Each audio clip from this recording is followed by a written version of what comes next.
పార్వతీపురం మాన్యం జిల్లా జియమ్మవలస మండలం చినమేరంగి కోటలో మాజీ ఉప ముఖ్యమంత్రి పాముల పుష్పశ్రీవాణి సమావేశం నిర్వహించారు. ఆమె మాట్లాడుతూ ఎన్నికల ముందు కూటమి ప్రజలకు ఇచ్చిన 237 హామీలు ఎక్కడా అని ప్రశ్నించారు.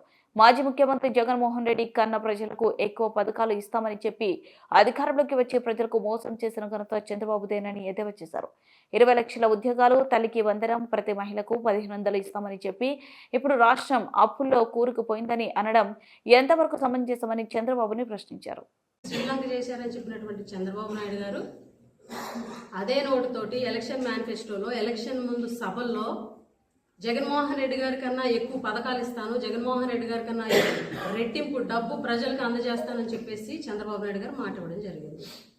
ఏదైతే జగన్మోహన్ రెడ్డి గారి సంక్షేమ పథకాల కోసం అప్పులు చేసి శ్రీలంక చేశారని చెప్పి నోటుతోటే జగన్మోహన్ రెడ్డి గారి కన్నా ఎక్కువ పథకాలు ఇస్తాను, కానీ నేను అప్పు చేయను, సంపద సృష్టిస్తాను, సంపద సృష్టించి ప్రజలకి సంక్షేమ పథకం జగన్మోహన్ రెడ్డి గారి కన్నా రెట్టింపిస్తానని చెప్పినటువంటి చంద్రబాబు నాయుడు గారు ఎలక్షన్లో ఇచ్చినటువంటి హామీలు సూపర్ 6 సుమారుగా 237 హామీలు మేనిఫెస్టోలో పెట్టి కూటమి నాయకులందరూ కూడా చెప్పి ఎలక్షన్లోకి వెళ్ళి ప్రజలందరికీ జగన్ కన్నా ఎక్కువ డబ్బు ఇస్తాము, అత్యధిక డబ్బు ఇస్తాము, సూపర్ 6 ప్రజలకి డబ్బులు ఫిక్స్ అన్న నినాదంతో ప్రజల ముందుకు వెళ్ళడం జరిగింది.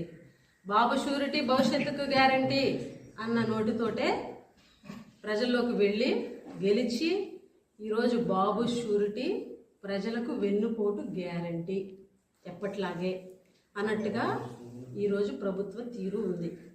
ఎందుకనంటే గెలిచిన తర్వాత, ముఖ్యమంత్రి అయిన తర్వాత, అధికారంలోకి వచ్చిన తర్వాత ఎప్పట్లాగే చంద్రబాబు నాయుడు గారు గతంలో ఈ 40 ఏళ్ల ఆయన రాజకీయ అనుభవంలో ఎప్పుడు ముఖ్యమంత్రి అయినా కూడా ఎలక్షన్ ముందు ఇచ్చినటువంటి హామీలను పక్కన పెట్టి వాటిని తుంగలో దొక్కి ప్రజలకి ఇచ్చిన హామీలతో పని లేదు అని చెప్పి 5 ఏళ్ళు నడిపించేసి 5 ఏళ్ల చివర మళ్ళీ ఎలక్షన్కి ముందు తాయిలాలు ఇచ్చే విధంగా ఏ రకంగా ఆయన రాజకీయంగా ఈ 40 ఏళ్ళు ఆయన రాజకీయ ప్రస్థానం వెళ్ళిందో ఆయనలో మార్పు రాలేదు. ఈరోజు అధికారంలోకి వచ్చి ప్రజలకు ఇచ్చినటువంటి హామీలను పక్కన పెట్టి ఈరోజు ఏం చెబుతున్నారు?